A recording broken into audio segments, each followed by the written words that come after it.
આજે સ્કૂલના દિવસોને યાદ કરતા એક વ્યક્તિ અને અબોલ જાનવરની હૃદયસ્પર્શી વાત કરીશું. વિડીયોને અંત સુધી જુઓ અને ચેનલ પર નવા હોય તો ચેનલને સબસ્ક્રાઇબ કરી દેજો. આનંદપુર નામનું એક ગામ. આનંદપુરના એક ખૂણામાં ઝૂંપડા જેવા માત્ર 3 મકાનો હતા.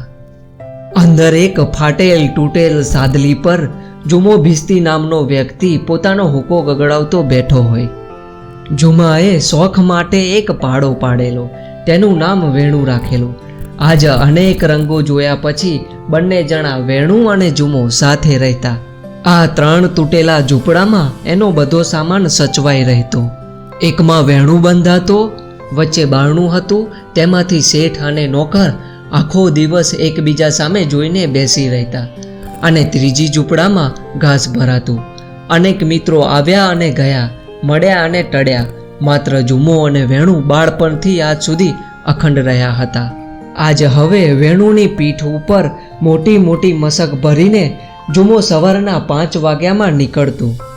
વેણુની ઘંટડી ધીમે ધીમે વાગતી હોય ને જુમો એકાદ ગઝલ કે ગીત લલકારતો ચાલ્યો જતો હોય. જુમાએ 1 પૈસાના ગાજર કે બહુ તો ટામેટા કે ભાજી પોતાના શાક માટે લીધી હોય અને વેણુ માટે ચારો. આજ હંમેશાની ખરીદી, આજ જીવનને આટલું જ કામ, એથી વધુ ક્યારે કરવું નહીં. કોઈને વધુ કામ આપે તો લેવું નહીં. શેઠ અને નોકર બપોરથી સાંજ સુધી સામ સામે એકબીજાને નિહાળ્યા કરતા. છેક સાંજે બંને મિત્રો ફરવા નીકળતા અને નદી કાંઠા સુધી જઈને પાછા વળતા. એક દિવસે સવારે 5 વાગે આ જ પ્રમાણે બંને ફરવા નીકળ્યા. જુમાનો વિચાર હતો કે પાડો થોડુંક ચરે તો સારું. આ રેણુ આનંદ ઉલ્લાસથી દોડતો ને દોડતો જુમાની આગળ ને આગળ દોડતો જાય. જુમાએ મોટેથી ઠપકાથી બૂમ પાડી, પણ તે પહેલાં તો વેણુ રસ્તે ચડી ગયો હતો.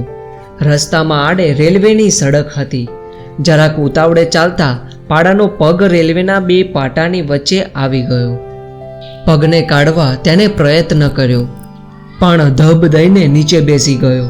જેમ જેમ રેણુએ પગ કાઢવાનો પ્રયત્ન કર્યો તેમ તેમ વધારે ને વધારે ભરાતો ગયો. જુમો પાછળ હતો. તે શ્વાસભેર દોડ્યો આવ્યો. તેણે આવીને પાડાનો પગ લઈ આમ તેમ મચેડ્યો, પણ બધું વ્યર્થ. આછું અંધારું ને આછો ઉજાસ હતો.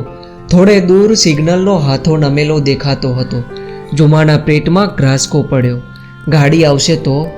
તે એકદમ રસ્તા તરફ દોડ્યો. સવારના વહેલા ફરવા નીકળેલા 2 શોખીન જુવાનોને જોઈને જુમો તેમની પાસે મદદ માગવા ગયો અને કહ્યું કે ભાઈ સાહેબ, મારો વેણુ, મારો પાડો હમણાં કપાઈ જશે.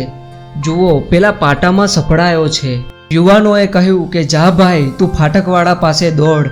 એમ કહીને એ બંને જણા તો ત્યાંથી ચાલ્યા ગયા.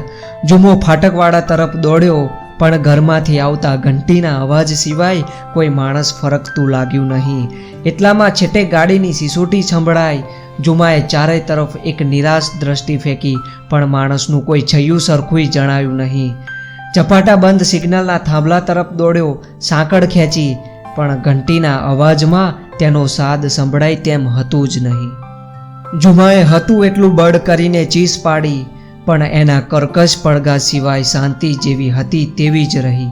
જુમાએ આકાશ તરફ જોયું. છેલ્લો તારો આથમતો હતો. અજવાળું બધવાને બદલે ધુમ્મસ પથરાતું હતું.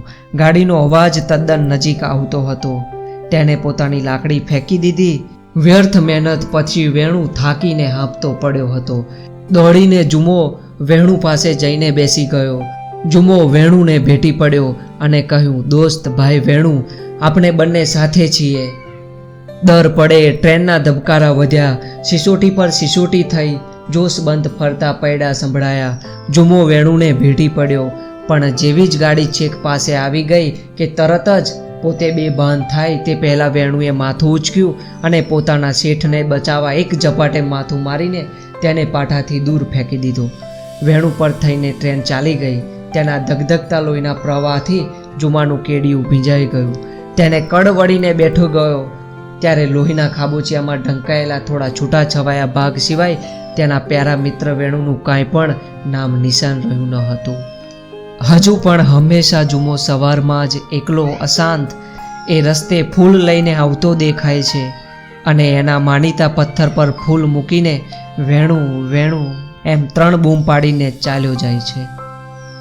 किसी ने बड़े कमाल की बात की है कि इंसानियत भी अब हमें वो बेजुबा जानवर सिखा जाते हैं, इंसानियत भी अब हमें वो बेजुबा जानवर सिखा जाते हैं जो वादे तो कुछ नहीं करते मगर बहुत कुछ निभा जाते हैं।